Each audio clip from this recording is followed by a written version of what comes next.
How many times have you saved the day now? I feel like it's a lot. Have you kept count of how many times you've saved the day in movies? What you mean? How many times have I saved the day in movies, or in each movie? Because you kind of save the day a lot of times in each movie, but I've saved. I guess I've saved a few. I've lost a few as well. I've been both sides and in between. I mean, this is the third one, so I assume it's, and obviously we see in the film, is it getting tougher to shoot these action movies? Because it seems like it's getting tougher for Mike Bannon. Well, that was kind of the idea. Yeah, it does get a little tougher to shoot them. They're still fun. I love making them, but the idea of what any job takes out of you. I mean, this one especially, or you think of an athlete, or you think of these, people in service, whether it's soldiers or police or firemen.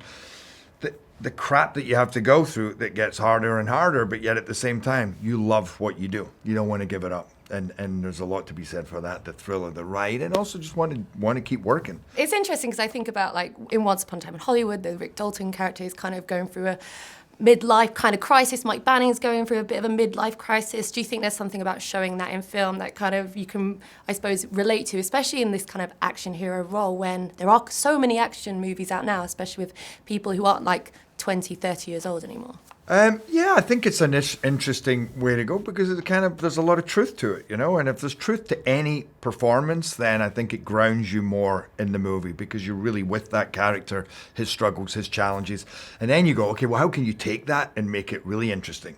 Like those things that he's doing and those issues that he's having, what if certain powers that be get a hold of that and use it against him in a way that nobody could imagine? Then you have a fun movie on your hands. Suddenly he's framed, he's on the run, he's not just trying to beat the bad guys, he's also trying to beat the good guys because they're all after him.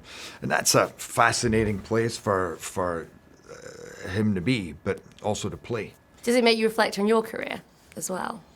Yeah, because I do feel that right now everybody's turned against me and I'm not just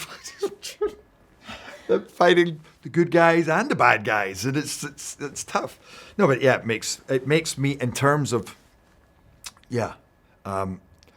where you're at, the challenges that you go through. Yeah, for sure. This is what this role was to me. Some people are always like, oh, I want to play King Lear now because I'm the right age. Is there any roles that you're like, oh, I can do this role now? Yeah, there's a couple of things we've been talking about, and I would like to try some Shakespeare at some point, and maybe get back on stage.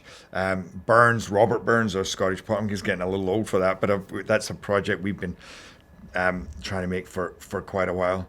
There's movies from all different parts of the world, and to be honest, I want to start doing that is maybe taking my time a little more, working a little less, and making more passion projects.